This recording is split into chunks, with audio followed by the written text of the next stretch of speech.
What if your greatest heartbreak was actually your invitation to eternal purpose? The question echoed in Ezra's heart as he sat alone on the edge of the abandoned chapel steps, a blood-stained letter clutched in his trembling hands. His world had been shattered again.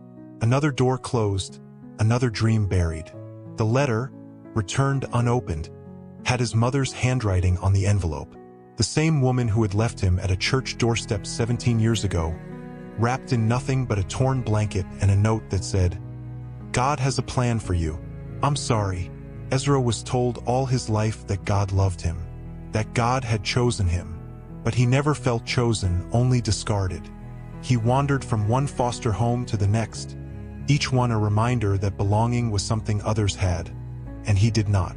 At night, he'd whisper prayers into the darkness, prayers that seemed to go unheard, until one day something in him broke. He stopped praying, but God never stopped watching. At 21, Ezra found himself living on the street, scraping by with part-time work and stolen hope. That's when he met Elijah, a blind street preacher who sat at the same corner every day, repeating a single message. You were predestined for glory. Most ignored him. Some mocked him, but not Ezra. Something about that phrase haunted him. It stirred memories of the only verse his foster dad had ever quoted. For those God foreknew, he also predestined to be conformed to the image of his Son. Romans 8 verse 29.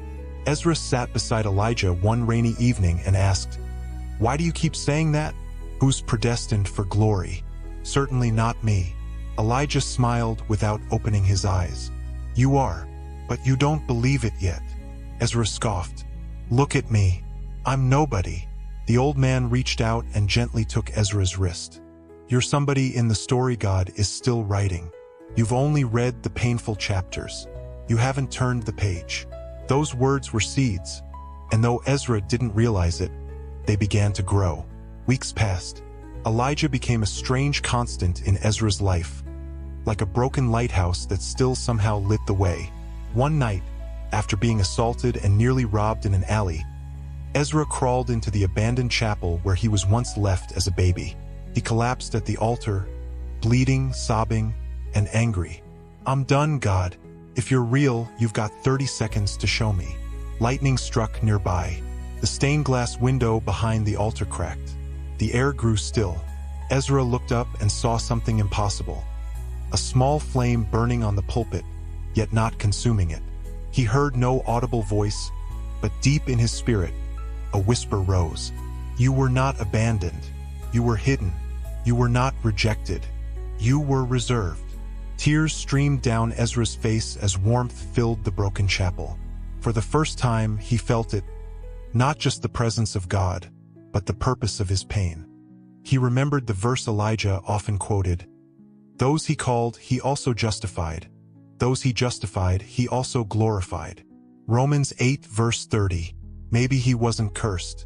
Maybe he was called. Ezra's life didn't turn around overnight, but he started reading the Bible Elijah gave him.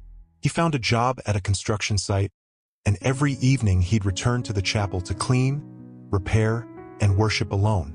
It was in that hidden place that God began to transform him, not into a man of success, but into a man of surrender. He started to help the homeless in the area, not just with food but with prayer. His eyes still carried sadness, but his voice carried hope. One night, Elijah didn't show up at his usual corner. Ezra found him weak and fading in a hospital bed. The old preacher smiled. "I told you, son, predestined for glory." Ezra wept.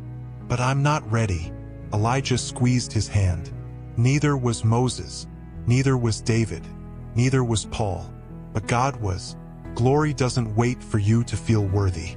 It only waits for your yes. Those were Elijah's final words. Years passed. The once abandoned chapel became a refuge center for the broken, the addicted, the lonely. Ezra, now a preacher himself, stood each Sunday in front of people who thought they were too far gone, too forgotten, too flawed. And every Sunday, he told them the same thing Elijah once told him. You were predestined for glory. He preached not from a place of pride, but from a place of pain. Because he had lived the darkness. He had walked through the fire.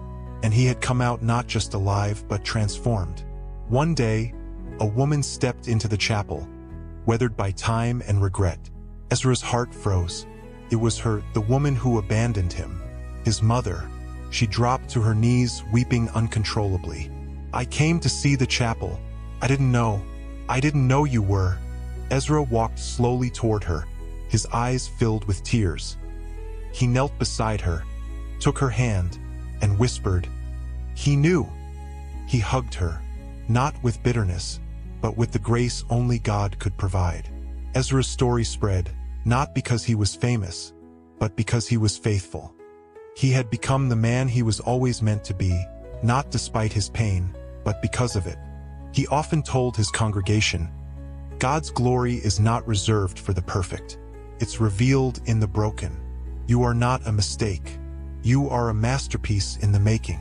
On the day of his passing, thousands gathered outside the chapel.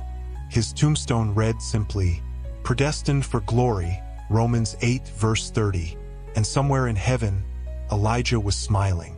Dear reader, if you feel forgotten, discarded, or unloved, remember Ezra's story. Remember your story is still being written. Before the foundations of the world, God knew you. He saw every wound, every fall, every cry, and still He called you by name. You were not made for shame.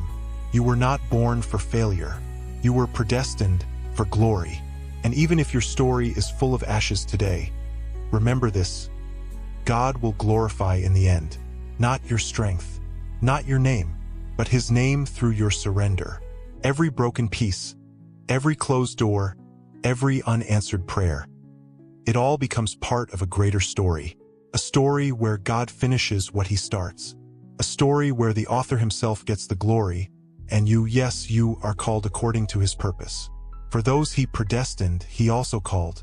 Those He called, He also justified. Those He justified, He also glorified. Romans 8 verse 30. Let this be your reminder. The glory is coming. God will glorify in the end.